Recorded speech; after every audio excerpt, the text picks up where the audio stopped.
대속제일은 1년에 한 번 그 이스라엘의 영적으로 더러워진 것과 부패한 것들, 그런 모든 죄악들, 이런 것들을 속죄하고 하나님의 그런 죄 용서하심을 선포받는 그런 날이었습니다. 그날은 깊은 회개를 이루는 날이라고 말씀드릴 수가 있습니다. 근데 특이할 만한 것은 오늘 본문에 그 각 순서를 맡았던 자들은 반드시 자기의 의복을 빨고 그리고 몸을 씻어야 했다라는 것을 보여주고 있습니다.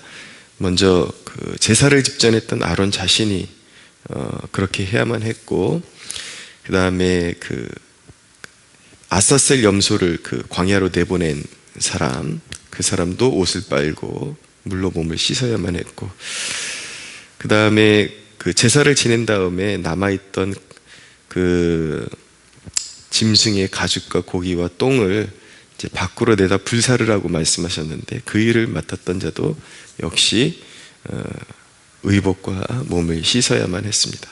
모든 순서를 맡은 사람들이 그렇게 모든 행사를 마친 다음에 그렇게 물로 씻어내는 의식을 가져야만 했죠.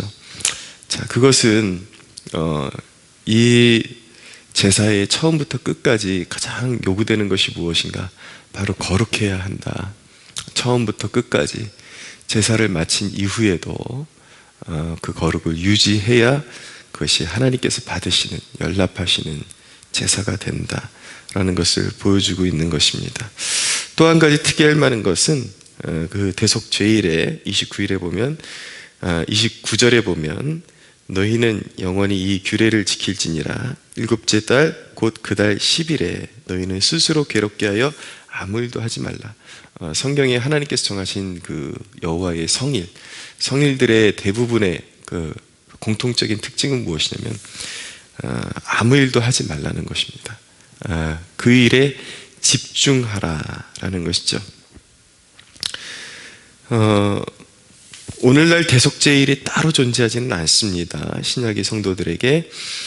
그러나 죄를 깨닫는 그 자리가 바로 회개의 자리가 되어야 하는 것입니다. 1년 365일이 우리에게는 대속제일과 같은 그런 마인드를 가지고, 마음을 가지고 살아야 하는 것이죠.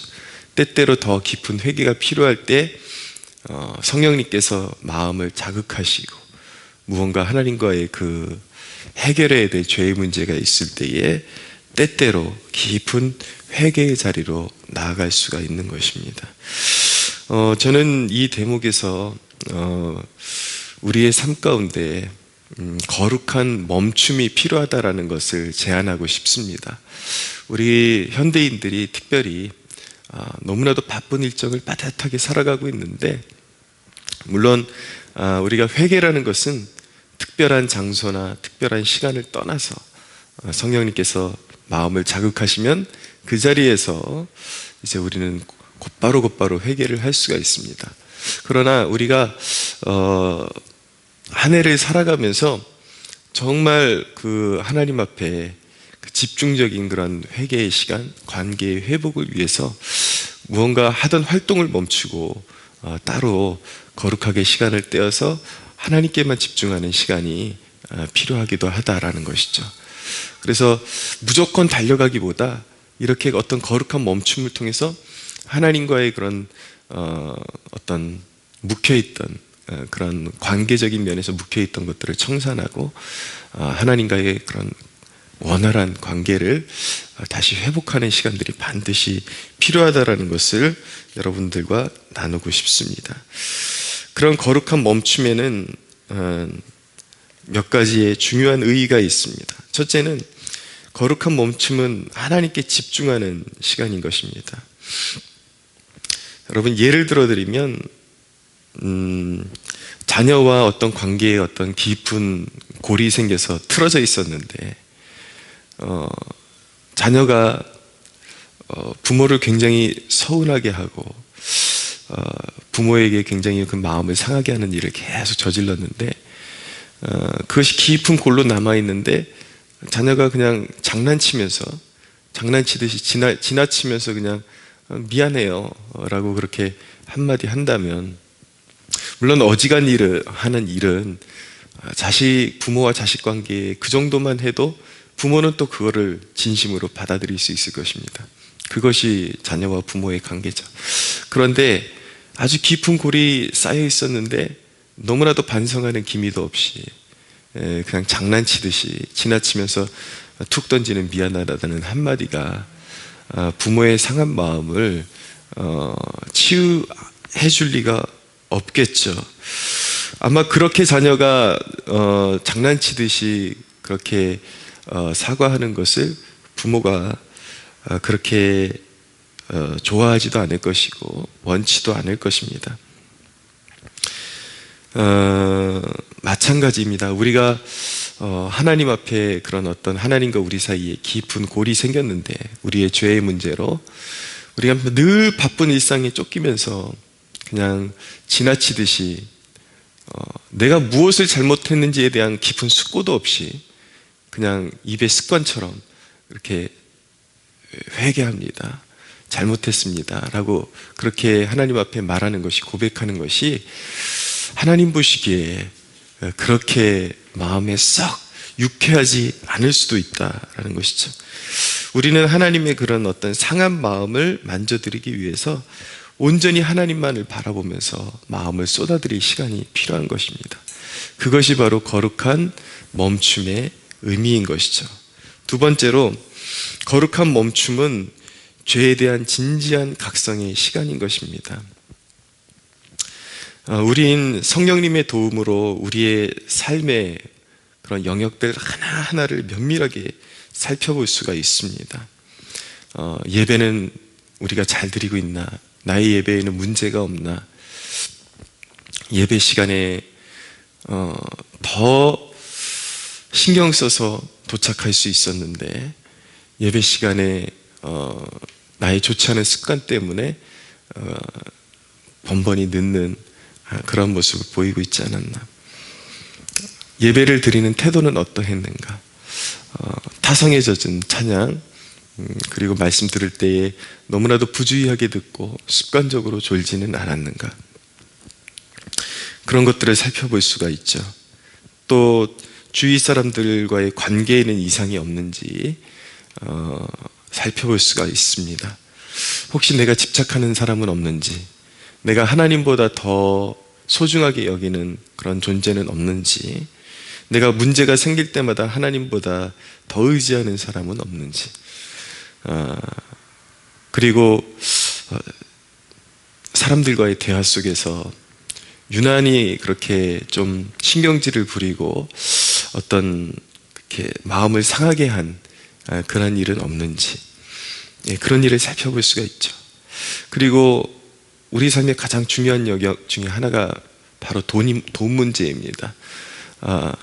나는 돈을 하나님보다 나의 마음의 보좌에 이렇게 중심에 주인 노릇하는 존재로서 올려놓고 살지는 않았는지, 내가 하나님 앞에 더 정성을 쏟지 못하는 이유가 바로 돈 문제가 아니었는지, 내가 하나님 나라에 집중하지 못하는 그 문제가 바로 돈에 집착했기 때문이 아닌지, 사람보다 돈을 더 우선순위에 두고 가치를 우선순위에 두고 살지는 않았는지 살펴볼 수가 있어야 합니다. 자녀 문제도 그렇습니다. 자녀가 나의 대리만족을 위한 우상은 아니었는지, 그런 것들 살펴볼 수가 있어야죠. 그리고 내가 어떤 일이 터졌을 때에 추구하는, 그리고 어떤 활용하는 그 방법들이 과연 하나님이 기뻐하실 만한 일들인지, 그 지극히 인간적인 방법을 동원해서 그런 위기를 모면하려고 하는 습관들이 내 삶에, 나의 행동 속에 배어있지는 않은지, 멈춤을 통해서 각 영역을 깊게 돌아보는 그런 시간이 필요한 것입니다. 왜 그런 시간이 너무나도 소중하고 필요한가? 그리고 하나님과의 그런 깊은 그런 어떤 묵상과 죄에 대한 통찰을 통해서 깊은 회개의 자리로 나아가 하나님과의 관계를 원활하게 회복하는 것이 가장 중요한 것인가? 우리가 그것들을 깊이 한번 고찰해 봐야 합니다. 여러분, 바쁘기만 한 것이 인생의 효율성이 아니라는 것을 기억하십시오. 진정한 인생의 효율성은 무엇이냐면 하나님의 지지가 효율성인 것입니다. 하나님이 그 인생을 붙들어 주셔야, 우리의 인생을 붙들어 주셔야 효율성이 생기는 것이죠. 파수꾼이 아무리 경성하고 깨어 있을지라도 여호와께서 함께 하시지 아니하시면 그의 깨어 있음이 헛되고, 아무리 성을 올려도 하나님께서 함께 하시지 않으면 그 성이 지켜질 수가 없다라는 것. 인간의 노력도 필요하지만 어느 기초 위에서 인간이 노력을 해야 되는가, 그것이 중요한 것입니다. 만년 바쁘기만 한 것이, 그것이 결코 인생의 효율성이 아니라는 것이죠. 제가 새벽 기도를 하기 전에 아침마다 일어나서 습관적인 하는 일이 바로 면도하는 것입니다. 남성들은 출근하기 전에 면도하고 대부분 그렇게 할 텐데, 그 안에 그 이물질이 꽉 차 있으면은 제때제때 비워주지 않으면, 사용할 줄만 알고 비워주는 시간을 갖지 않으면 어느 날은 이 면도기를 사용해도 이 수염이 깎이지를 않아요. 그대로 그냥 지저분한 채로 남아있고, 그런데 계속 밀어대기만 한다 그래서 좋은 일이 결코 아니라는 것이죠. 비워야 할 때 비워야 그것이 효율성으로 남을 수 있다라는 것입니다.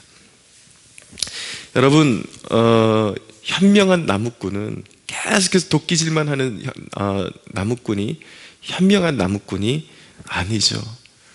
진정으로 현명하고 진정으로 효율성을 갖는 나무꾼이라면 반드시 열심히 일하다가도 어느 날 멈추고 도끼의 날을 가는 그런 좋은 습관을 가진 사람이 진정으로 인생을 효율적으로 사용할 줄 아는 사람이라는 이야기도 있습니다. 여러분, 죄의 문제는요, 단순히 우리의 삶을 효율적으로 사용할 수 있느냐 없느냐의 문제를 넘어서는 문제인 것입니다. 그것은 우리 인생의 흥망을 결정하는 문제인 것입니다. 하나님 앞에 죄악을 쌓아놓고 결코 성공할 사람이 존재하지 않습니다. 우리 인생의 성패는 결국 하나님과의 관계 속에서 이루어지는 것인데, 성경이 누누이 이야기하고 반복적으로 이야기하는 것이 무엇입니까? 이스라엘 역사가 보여주는 그 교훈은 무엇입니까? 하나님을 떠나서 흥할 존재가 아무도 존재하지 않는다라는 것을 보여주고 있는 것 아닙니까? 사랑하는 여러분, 주기적으로 아무리 바빠도 여러분, 하나님과의 관계를 회복하는 시간은 반드시 필요한 것입니다. 그 거룩한 멈춤을 통해서 깊은 회개로 나아가는 시간을 때때로 활용하고 하나님과의 관계를 가장 소중히 여길 수 있는 여러분들 되시기를 바라고, 그런 멈춤의 지혜를 소유하는 여러분, 가장 필요한 지혜 중에 지혜가 무엇인가? 하나님과의 관계를 살피는 것입니다. 하나님을 떠나서 내 스스로가 곧게 설 수 있을 것이라고 착각하지 마시고, 하나님과의 관계를 가장 귀중히 여기고 소중히 여길 수 있는 그 지혜를 소유하는 저와 여러분들이 되기를 이 아침에 예수 그리스도의 이름으로 축복합니다.